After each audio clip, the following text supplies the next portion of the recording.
আল্লাহর প্রতি ঈমান আনায় মানুষ বিনয় এবং বিনম্র প্রকাশ করে, সে অহংকারী হতে পারে না। আল্লাহর উপরে যে ঈমান আনে সে অহংকারী হইতে পারে না, কারণ আল্লাহ বলে দিয়েছেন ইয়া মাশারাল জিন্নি ওয়াল ইনস ইন ইসতাতা'তুম আন তানফুযু মিন আকতারিস সামাওয়াতি ওয়াল আরদ فانفذوا لا تنفذون إلا بسلطان। যারা অহংকারী, যারা স্বৈরাচারী, যারা জালিম, আল্লাহ পাক তাদেরকে বলছেন, হে পৃথিবীর মানুষেরা, জেনেরা, যদি সম্ভব করতে পারো, আমার আইন ভালো লাগে না, আমার ইসলাম পছন্দ হয় না, আমার আলেম ভালো লাগে না, আমার কোরআন ভালো লাগে না, অবস্থা যদি এমনটি হয়, বেরিয়ে যাও, বেরিয়ে যাও।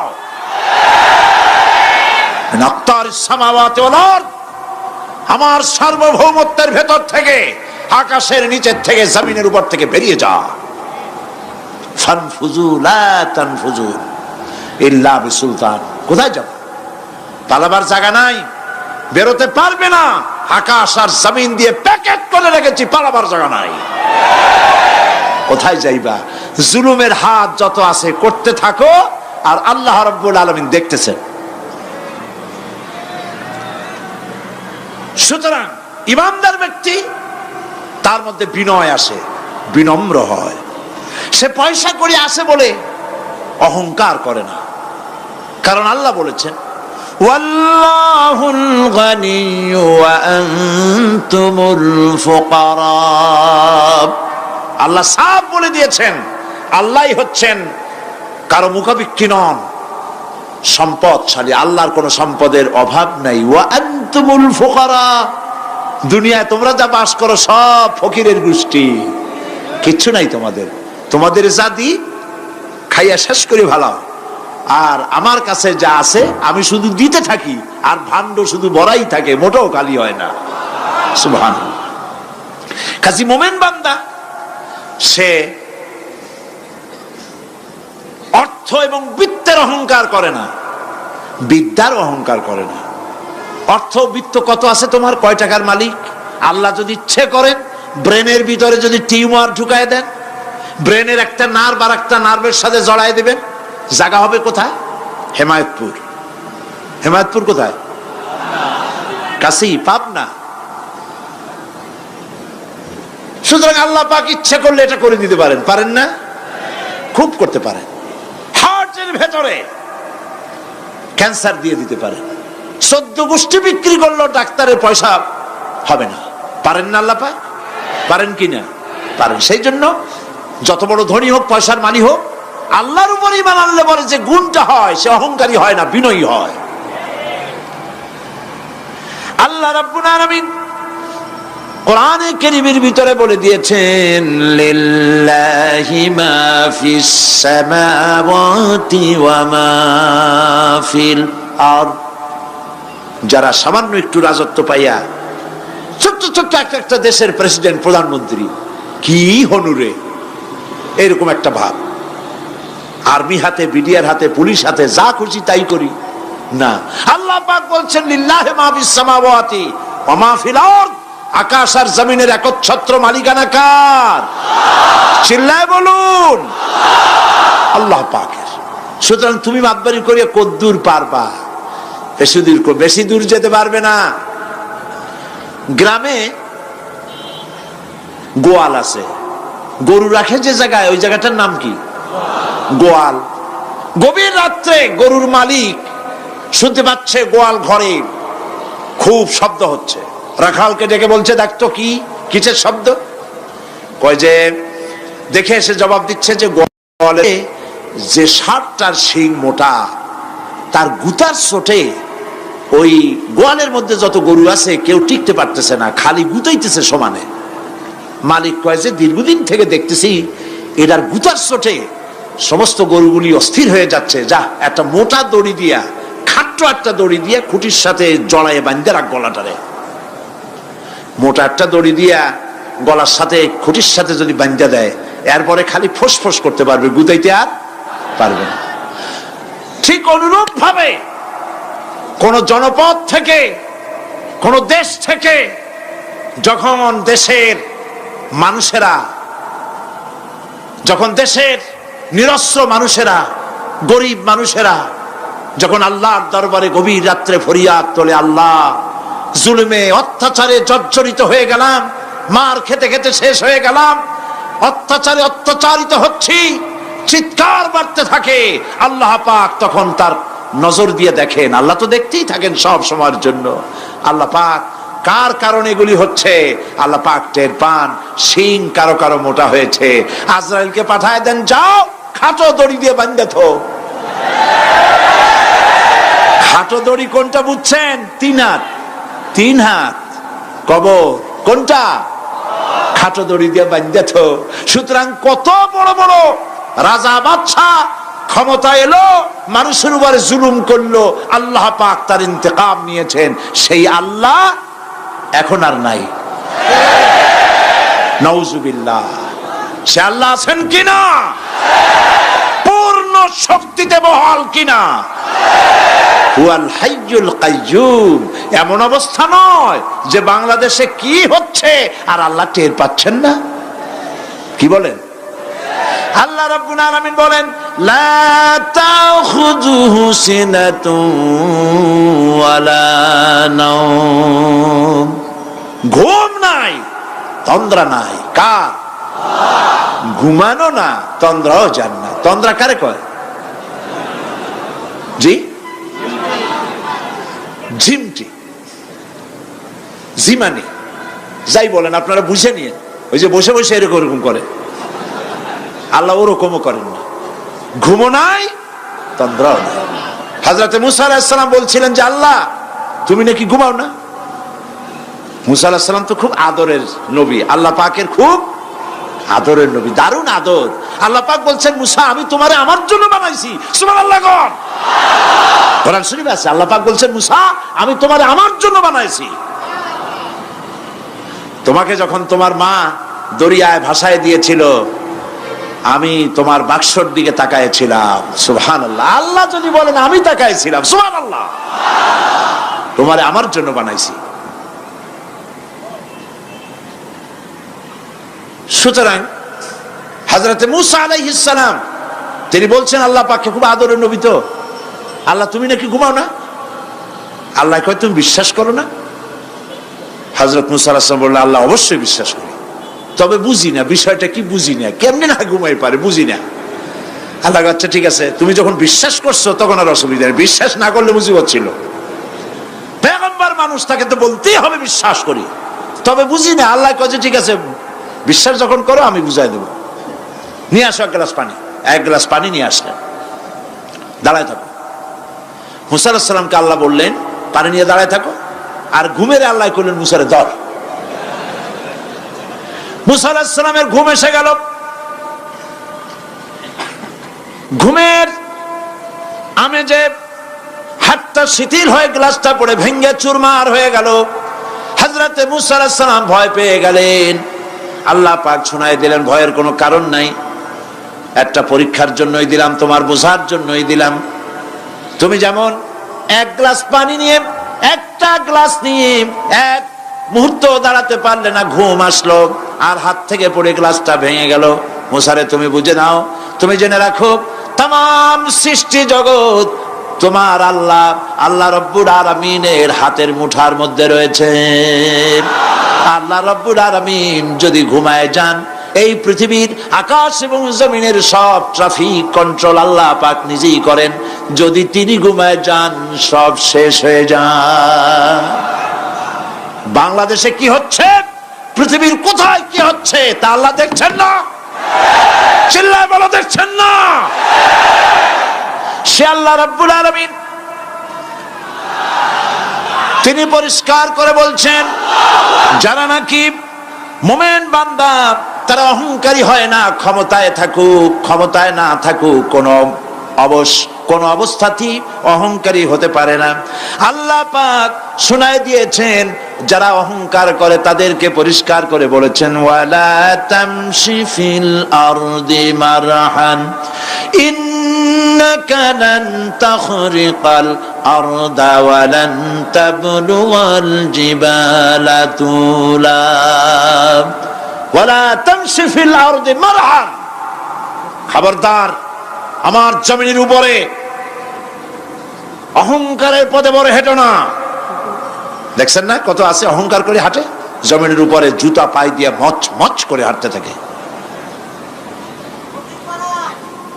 ওয়ালা তামশি ফিল আরদি মারহা ইন্নাকা লান তাখরিকাল আরদা, তুমি কি তোমার পদাঘাত দিয়ে আমার জমিনটারে ভাটায় দিতে পারবা? বলেন পারবে? যদি শক্তি থাকে দাও লাথি, তোমার ঠ্যাং ভাঙবে, মাটির কিচ্ছু। ওয়ালান তাখরিকাল আরদা মা, তুমি আমার এই জমিনটাকে ধসাই দিতে পারবে না। আর ওয়ালান তাবলুগাল জিবালা তুলা, আর পাহাড়ের উচ্চতা লাফ দিয়ে তুমি ছাড়াই যেতে পারবে না। আমার জমিনও ফাটাইতে পারবে না লাথি দিয়া, লাফ দিয়ে পাহাড়ের উচ্চতাও ছাড়াইতে পারবে না। তো এত লাফাও কেন? বলবেন কম লাফাও, শক্তি কম দেখাও। আল্লাহ রাব্বুল আলামিন আবার বলেন, ওয়াইবাদুর রাহমানিল্লাযীনা ইয়ামশুনা আলাল আরদি হাওনা, আল্লাহর বান্দা যারা, সত্যিকারের বান্দা যারা, তারা দুনিয়ার বুকে বিনয়ের সাথে হাঁটে, মাথা নিচু করে বিনয়ের সাথে হাঁটে। সুবহানাল্লাহ আলহামদুলিল্লাহ। তো এই আল্লাহর প্রতি ঈমানের সব থেকে বড় লাভ হচ্ছে আত্মমর্যাদা সম্পন্ন বানায়। ঈমান তাকে বিনয় এবং বিনম্র বানায়, অহংকারী বানায় না। আর অহংকার করে তুমি যাবা কই? কদ্দুর ক্ষমতা তোমার? আল্লাহ কোরআন শরীফের বহু আয়াত দিয়ে এই কথাগুলি বলেছেন। আর এটা গেল 2। 3 নম্বরে আল্লাহর উপর ঈমান আনার, আমি কি বলতেছি বলেন তো দেখি, ফায়দা। আল্লাহর উপরে ঈমান আনার 3 নম্বরের ফায়দা হলো মুমিন ব্যক্তির মধ্যে বীরত্ব এবং নির্ভীক ভাব তার মধ্যে এসে যায়। সে নিজে মুজাহিদ, সে বীর, সে কাপুরুষ নয়। সুবহানাল্লাহ। আল্লাহর উপর ঈমানের কারণে বীরত্ব এবং নির্ভীকতার প্রশিক্ষণ তার মধ্যে তৈরি হয়ে যায়। কারণ মানুষের সবচেয়ে বড় ভয় হলো মৌতের। বলেন তো দেখি বড় ভয় কিসের? বলেন সবাই। আর যারা বললেন না তারা, তাদের মৌতের কোনো ভয় নেই। মৌতের ভয় আছে কিনা? আছে। কিন্তু ভয় করে যাবেন কই? ভয় তো সেইটারে করা যায় যেটাকে ভয় করে এড়ানো যায়। এখন মৃত্যুকে ভয় করে আপনি কি এড়াইতে পারবেন? পারবেন? আল্লাহ পাক বলছেন মুমিন নির্ভীক হবে, বীরত্বে পরিপূর্ণ হবে, কাপুরুষ হবে না, মৌতের ভয়তে পালায়ে বেড়াবে না। আল্লাহ পাক বলছেন, কুল ইন্নাল মাউতাল্লাযীনা তাফিররুনা মিনহু ফাইন্নাহু মুলাকীকুম, মরণ থেকে পালাও তুমি, মরণ তোমায় লইবে ঘিরি, যদিও সুদূর আকাশ পানে, লুকাও সেথায় লাগিয়ে সিঁড়ি। এ মহারোগের চিকিৎসক নাই, নাই সে ঔষধ জগতে, খুঁজিয়া কাতর হইলে কি হবে, পারিবে না তারে ফিরাতে। মৃত্যু যখন তোমার এসে যাবে, তোমাকে মৌতের হাত থেকে কেউ রেহাই দিতে পারবে না। মৃত্যু তোমার হবেই। সুতরাং মৌত যখন হবে তখন তাকে ভয় করে তো কোনো লাভ নাই। আর মৃত্যু কোথায় হবে, কখন হবে, আমরা কেউ জানি না। জানেন? ওমা তাদরি নাফসুম বিআইয়ি আরদিন তামুত, কোন মাঠে কোন ময়দানে কখন মৌত হবে কারো জানা নাই। এই গত নভেম্বর মাসের শেষ দিকে আমি লন্ডন সফর করেছিলাম। এক ভাইয়ের কাছে শুনলাম, আমি অবাক হয়ে গেলাম। তিনি পত্রিকায় দেখে আমাকে বলেছেন, এক লোক 8 তলা থেকে 8 তলা বিল্ডিং এর ছাদের উপর পড়ে গেছে। 8 তলা বিল্ডিং এর ছাদের উপর থেকে পড়িয়া তার কিচ্ছু হয় নাই, হাত পাও ভাঙে নাই, মরেও নাই, খালি কিছু চামড়া টামড়া ছিঁড়ে গেছে। তাড়াতাড়ি অ্যাম্বুলেন্স আসছে, অ্যাম্বুলেন্সে তাকে নিয়ে গেছে, হসপিটালে নিয়ে যাবে চামড়াগুলো সেলাই করে দেওয়ার জন্য। অ্যাম্বুলেন্সে উঠাইয়া তাড়াতাড়ি অ্যাম্বুলেন্স আসছে, দরজা যেভাবে লাগাইছে দরজাটা ভালোভাবে লাগে নাই। দেখেন নাই মাইক্রোবাসে বা অ্যাম্বুলেন্সে অনেক সময় দরজা এরকম মারে, মারার পরে অনেক সময় লাগে না, যার জন্য ড্রাইভার বলে যে দরজাটা ভালো করে লাগায় নেন, ঠিক না? দরজাটা ভালো করে লাগে নাই। সামনে চলতে গিয়ে এই গাড়িটার ব্রেক কষতে হয়েছে ড্রাইভারের কোনো কারণে। যেই না ব্রেক কষেছে আর অমনি দরজা যেটা লাগছিল না ভালো করে দরজাটা খুলে গেল, আর রুগীটা আটতলা কাছে পড়ছিল, ওইটা ছিল পাশে, সে ছিটকে গিয়ে রাস্তায় পড়লো, আর একটা বাস সামনের থেকে এসে মাটিতে তাকে চ্যাপ্টা করে দিয়ে চলে গেল। শুনিয়া আমার মুখ থেকে বেরিয়ে গেল আল্লাহু আকবার, বলেন আল্লাহু আকবার। কি আল্লাহ পাকের কি প্রচন্ড ক্ষমতা, কি ইচ্ছা তার। মৃত্যুর জন্য সময়ও লাগবে, জায়গাও লাগবে, দুটো জিনিস এক হতে হবে। আল্লাহর যাকে যে মৃত্যু দিবেন, মৃত্যুর জন্য সময় এবং জায়গা দুটোর কম্বিনেশন হতে হবে। আটতলা থেকে পড়বে ঠিক, কিন্তু মরবে না। আজরাইল অপেক্ষা করতেছে রাস্তায়, বাস আসবে যখন। আটতলা থেকে পড়লো, অবিশ্বাস্য ভাবে লোকটা বেঁচে গেল, আর হসপিটালে তার যাওয়া হলো না। গাড়ির দরজা খুললো, রাস্তা দিয়ে পড়লো, আজরাইল দ্রুত তার কাম সেরে চলে গেল। সুতরাং মুমিন ব্যক্তি আল্লাহর উপর ঈমান আনার কারণে দুর্জয় মনোবল সৃষ্টি হয়। কাপুরুষ জীবনে কয়েকবার মরে, সাইকেলের টায়ার বাস্ট হয়েছে শুনে বেহুশ হয়, তারপরে ট্রাকের টায়ার বাস্ট হয়েছে শুনলে কানের তালা ফেটে যায়, বোম বাস্ট হয়েছে আওয়াজ শুনে হার্ট ফেল করে, পাতিশিয়ালের ডাক শুনলে কোনো হুশই থাকে না। এই হচ্ছে কাপুরুষদের কাজ। আর ইমানদার ব্যক্তি এগুলি পরোয়া করে না। তার জানা আছে যে আমার নির্ধারিত সময়ের এক মুহূর্ত আগে আমার মউত হবে না। তো মউত যখন আমার জন্য অবধারিত, দুনিয়ায় আসছি যখন, মউত যখন হবেই, সেই মউত বিড়ালের মতো হোক তা কি চান? পাতিশিয়ালের মতো হোক তা কি চান? আমি তো বলি যে বিড়ালের মতো 500 বছর বেঁচে থাকার কোনো লাভ নাই, সিংহের মতো 5 মিনিট বাঁচুন। মির্জাফরের মতো 50 বছর বেঁচে থাকায় লাভ নাই, খালিদ বিন ওলীদের মতো, সিরাজউদ্দৌলার মতো বেঁচে থাকুন।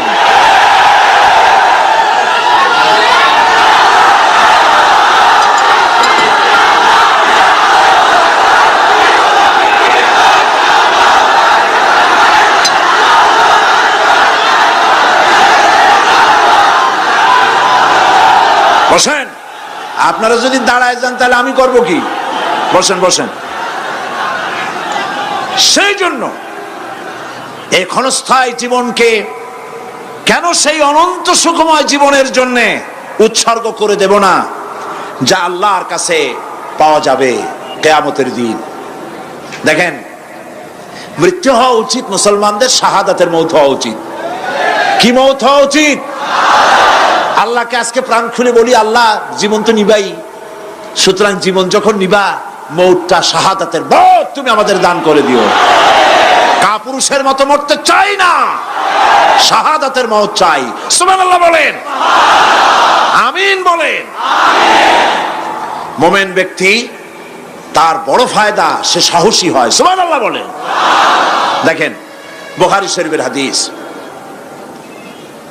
যুদ্ধের জন্যে, বদরের যুদ্ধ, হুজুর সাল্লাল্লাহু আলাইহি ওয়াসাল্লাম সৈন্যদেরকে রিক্রুট করছেন, কিন্তু কথা বলতে গিয়ে রাসূল করিম সাল্লাল্লাহু আলাইহি ওয়াসাল্লাম দাওয়াত দিচ্ছেন, কিন্তু মনে মনে চিন্তাও করছেন যে সামান্য কিছু লোক, অস্ত্রপাতি কম, এই জিহাদের অবস্থাটা তারা কিভাবে নেবে।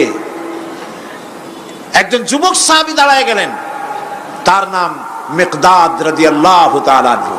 যুবক, এই পৃথিবীতে যুবকদের ইসলামের সবচাইতে অবদান কাদের? চিল্লায় বলো।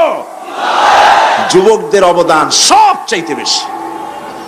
হযরত মিকদাদ রাদিয়াল্লাহু তাআলা আনহু তিনি দাঁড়ায় গেলেন, তিনি বললেন, ইমদি বিনা ইয়া রাসূলুল্লাহ হাইসুমা তাশা। হাদিস, হে রাসূল, আপনি আমাদেরকে নিয়ে চলুন, কত সৈন্যতারা আসতেছে, কত অস্ত্র নিয়ে আসতেছে, এটা আমাদের ভাববার বিষয় নয়। আপনি আমাদের নিয়ে চলুন, হাইসুমা তেশা আয় হাইসুমা আমারাকাল্লাহ, আল্লাহ আপনাকে যেদিকে আমাদের নিয়ে যাইতে কয় আপনি সেই দিকে আমাদের নিয়ে চলুন।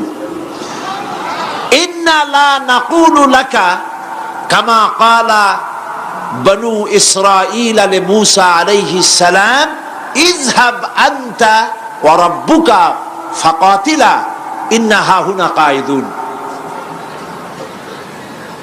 অর্থাৎ হে রাসূল, আমরা বনি ইসরাইলের মতো বলবো না। শোনেন, আমরা বনি ইসরাইলের মতো বলবো না যে মুসা তুমি এবং তোমার আল্লাহ এই দুইজনই গিয়ে ফেরাউনের বিরুদ্ধে যুদ্ধ করো, আমরা যাবো না, আমরা বসে থাকবো। এই কথা আমরা বলবো না। আমরা মুসা আলাইহিস সালামের উম্মত নই, আমরা মুহাম্মদ সাল্লাল্লাহু আলাইহি সাল্লামের উম্মত। বরং আমরা বলবো বাল ইযহাব আনতা ওয়া রাব্বুকা ফাকাতিলা ইন্না মাআকুমা মুকাতিলুন। বরং আমরা বলবো আপনি চলুন, আমরা আপনার সাথে আল্লাহর হুকুম মাফিক লড়বো, জিহাদ করব। ততক্ষণ পর্যন্ত মা দামাত আইনুম মিন্না তাতাররাফ, যতক্ষণ পর্যন্ত আমাদের চোখের পাতা নড়তে থাকে ততক্ষণ আপনার সাথে থেকে কাফেরের বিরুদ্ধে লড়াই করে যাব। জীবনের পরোয়া তারা করেন নাই, জীবনের পরোয়া করেননি। হুজুর সাল্লাল্লাহু আলাইহি ওয়াসাল্লাম দারুণ ভাবে খুশি হয়ে গেলেন। হুজুর হেজিটেট ফিল করছিলেন যে এই সামান্য কিছু লোক, অস্ত্র নাই, পাতি নাই, এতগুলি লোকের বিরুদ্ধে যুদ্ধ করতে যাবে। যুবকের মুখে এই কথা শুনে হুজুর দারুণ খুশি হলেন। আল্লাহর নবী বললেন কুমু বিনা ইলা জান্নাতিন জান্নাতুন আরদুহা কারদিস সামাওয়াতি ওয়াল আরদ।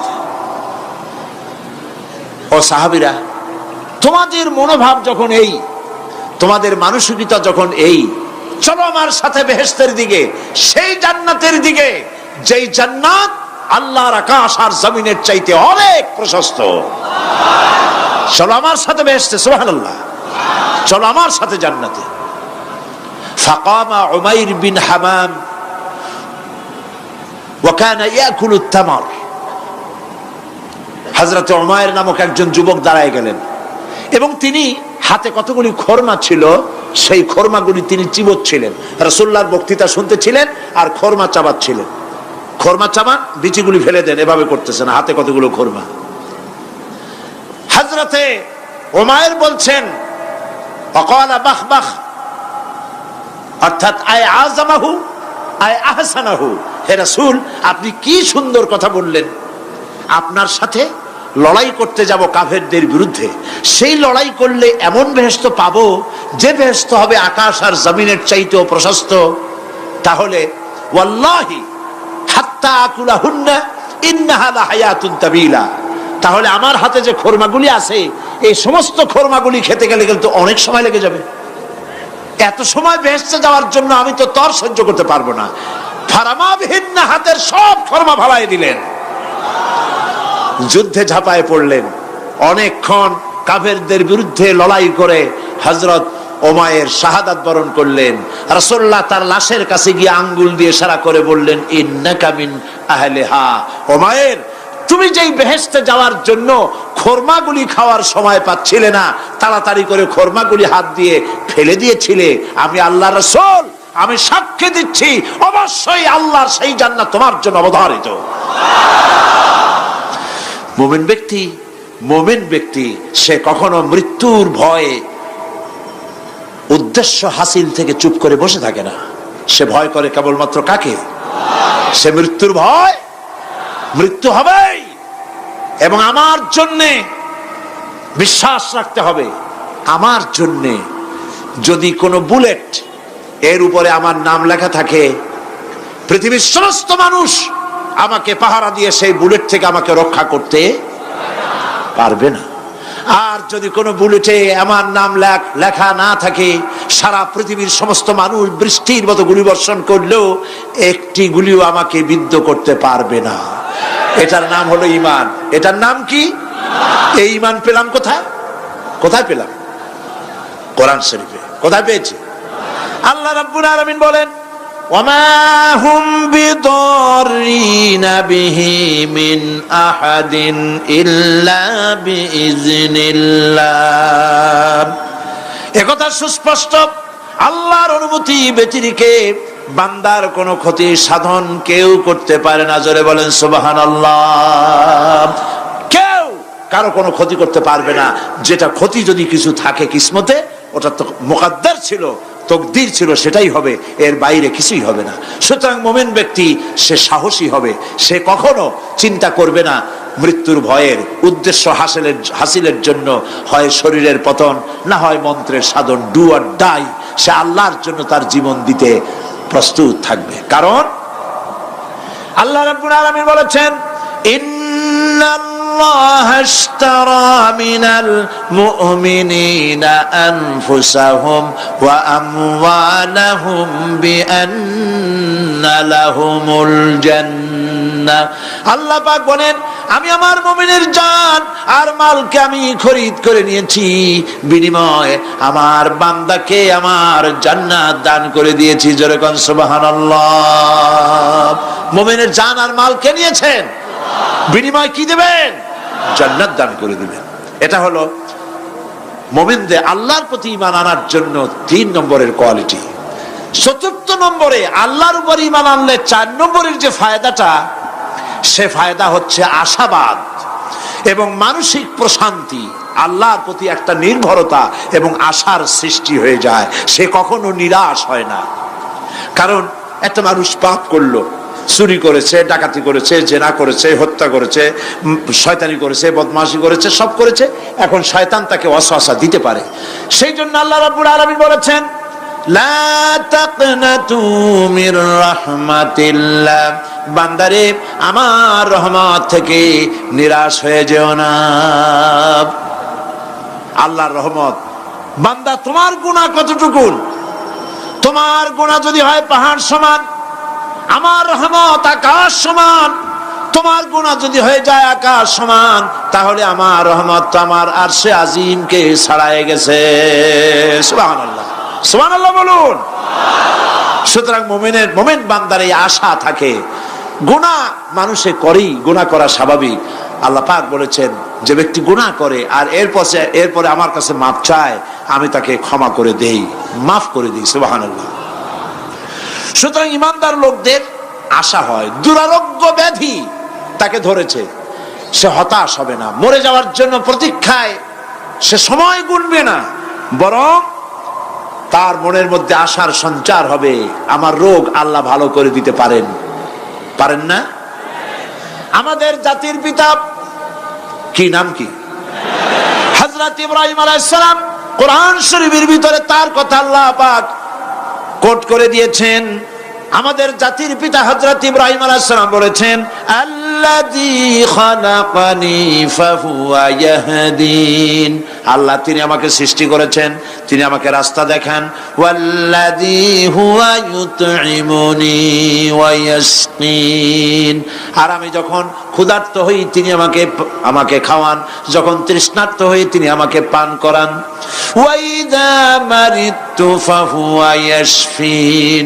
আর যখন আমি অসুস্থ হই, রোগাক্রান্ত হই, আল্লাহ রাব্বুল আলামিন তখন আমাকে রোগ মুক্ত করে দেন। সুবহানাল্লাহ। আমার অসুখ হলে কে রোগ মুক্ত করেন? সুতরাং দীর্ঘস্থায়ী কোন রোগ হয়েছে, মুমিন হতাশ হবে না। মুমিন হতাশ হবে না। হতাশ হয় কেবলমাত্র কাফের। হতাশ হয় কে? মুমিন কখনো হতাশ হয় না। হতাশ হওয়া ইমানের পরিপন্থী কাজ।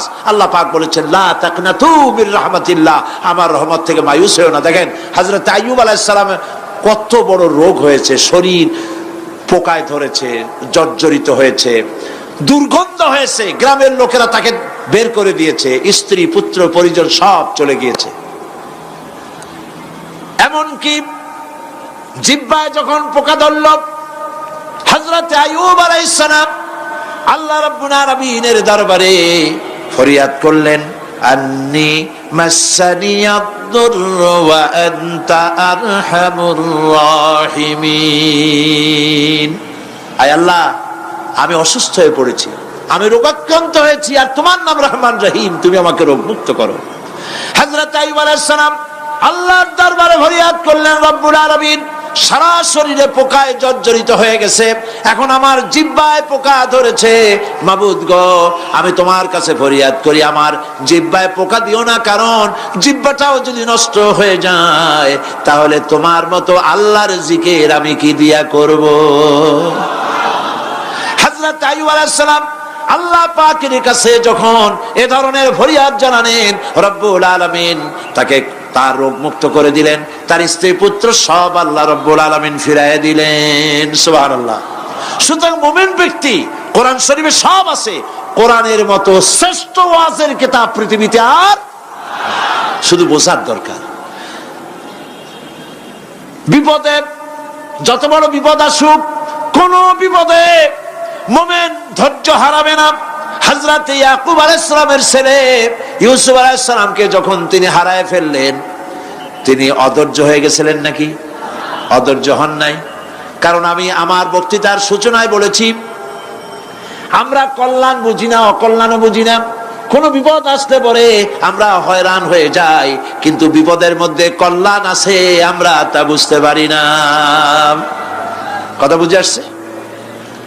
হযরত ইউসুফ আলাইহিস সালামকে কুয়ার ভিতরে ফেলে দেওয়া হলো। 11 ভাই মনে করেছে কুয়ার ভিতরে ফেলে দিয়া ইউসুফ আলাইহিস সালামকে মেরে ফেললাম, কিন্তু তারা বোঝে নাই আসল কামটা কি হয়েছে। এটা তো কুয়া নয়, এটা একটা টানেল, এটা একটা সুড়ঙ্গ। একদিকে কেনান হলো তার এক মুখ, ওই সুড়ঙ্গের এক মুখ হলো কেনানের।